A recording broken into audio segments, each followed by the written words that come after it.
Good afternoon, Cameron University.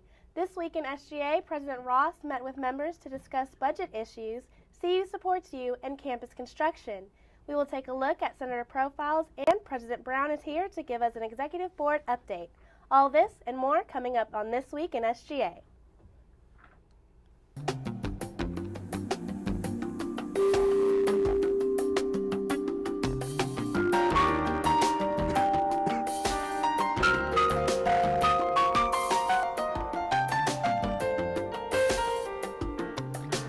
This week in student government, President Ross and Vice President MacArthur attended Monday's meeting. President Ross recognized students' involvement in the organization and their recommendations to better campus. Major recommendations in the past years that have originated in SGA include extended food service, more sidewalks, wireless internet access, and more campus housing options. President Ross also addressed CU Supports You, a financial assistance package that was launched at the beginning of this academic year to help cover the cost of a Cameron education. Highlights of CU Supports You include increased scholarships, a tuition payment plan, and an emergency loan program. For more information on CU Supports You, check out www.cameron.edu/CU Supports You. Today we have the pleasure of meeting with CUSGA President Daniel Brown. Welcome, Daniel. Really glad to have you here today again on the show. How are you doing? Pretty good. Thanks for having me. It's always a pleasure. All right. Well, yesterday, as I said, President Ross was here at your meeting, and I know that's something that she does every year. She kind of comes and addresses the members and talks to the officers. So what was that like for you working with her yesterday? It's always a pleasure to have President Ross stop by to give the students insight what's going on campus, and at an administrative level, she gives everybody the info on budget-wise and what's going on. It's always very informative. And also helps students realize that when there's construction going on campus, like for gardens and things like that, a lot of students have the misconception that it's their student fees paying for a lot of this. She helps get it out that it's actually, a lot of it is donations from donors, from alumni and grants that we get to help build these things, not student fees that people always think that, why are we planting all these flowers every other week? That actually comes from somebody donated money to get that done, not from our student fees. And so she always addresses that, and it's always nice to hear updates on constructions like the McMahon Complex and the Bentley Gardens, which hopefully will be done this week, if not early next week. So it's just, working with her is fun because you get to see what's going on at the upper levels of Cameron University. And she also gave the members opportunities to ask her questions too. So I think it's always nice to have a president that's interactive with the organization, working right there with you. So how has it been working so far as the president of SGA? As president so far, it's been a little bit stressful getting the legislative process going, getting people to start writing legislation. But I mean, it's been fun. It's had its hectic moments where we've had little snafus where things just didn't go the way they needed to, and we needed to just get the ball going again. But it's been fun. It's been a learning process. Right. And you've had a few pieces of legislation hit the floor already. What has been your favorite so far? So far, my favorite, well, of course, our mock legislation over death to rolly backpacks. But comes out every year.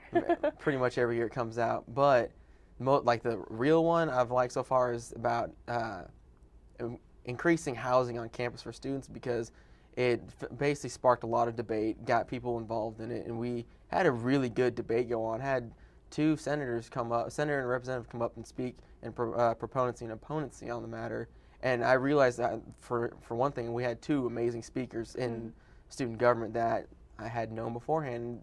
I was actually very impressed with the talent that came up to speak and voice their opinion on the matter, and how involved everybody got with that piece of legislation. Right, and you have a lot of new members involved in SGA. Are they showing like so much involvement? Are they very interested? Very much so. A lot of the freshmen, senators and representatives, are actually getting involved. Like, for instance, one of the speakers who got up for the proponency of the bill was a freshman, and he was just arguing his point, and we've had a lot of the freshmen get involved, ask what they can do to get involved, and a lot of them are wanting to write legislation, which is always a good thing.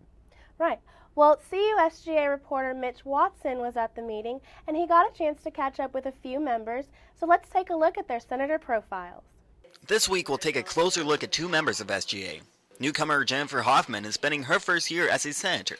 Just after her first year, she says she plans on coming back for the following years of her college education.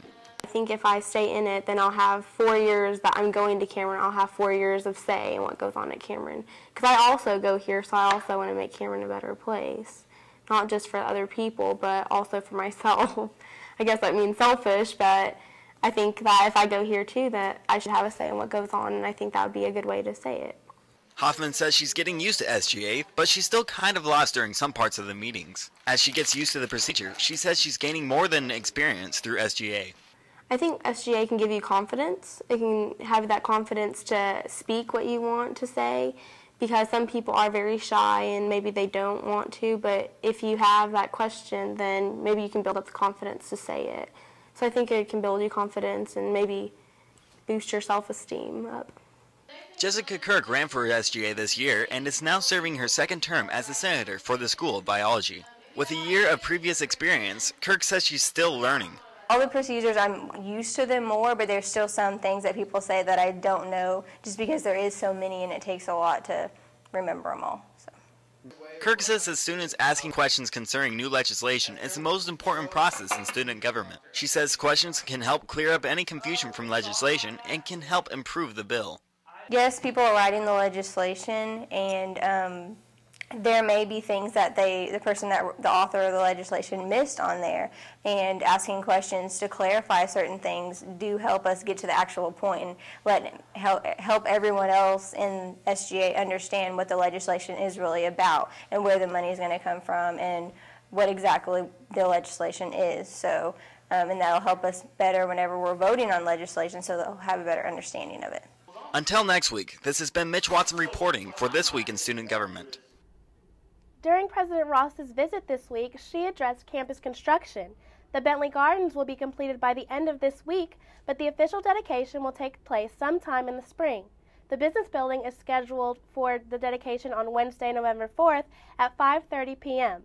Finally, the MAC will open in March, and several local high schools are already scheduled to hold their proms in the new ballroom. President Daniel Brown is still with us. So that's pretty exciting. The Bentley Gardens open at the end of this week. What do you think? I'm really excited about that. When I heard her say that they should be finished by the end of the week, I got excited about it because I think the Bentley Gardens is a great addition to campus because it makes it look amazing. Yeah. Like it adds that more traditional feel, and it's just to know the landscape and everything is gonna be done on it this week it's a nice thing to know. And the high schools in the community have already signed up to have their proms here. That's pretty amazing. That was shocking to me as well to hear that we have all the community high schools plus Elgin High School booking their proms to be held in the new McMahon Centennial Complex. That's awesome. Well, it's all exciting new developments, and I wish you the best of luck the rest of the year in SGA. Thank you for coming. Thank you. The Black and Gold Committee is scheduled to go out several times this week into the community. If you're interested in becoming a part of the Black and Gold Committee, you can contact Dean Holland at 581-2244. So far, over 50 businesses have signed up to participate, and many offer student discounts. Students can check out these businesses at www.cameron.edu/paintthetown. For more information, like I said, you can contact Dean Jennifer Holland. That's all the time we have left today. Tune in next week for more news from the Student Government Association. Please be sure to check out CUTV on YouTube by going to youtube.com and searching CU Internet TV. On behalf of everyone here at CUTV and for This Week in SGA, I'm Amanda Finch.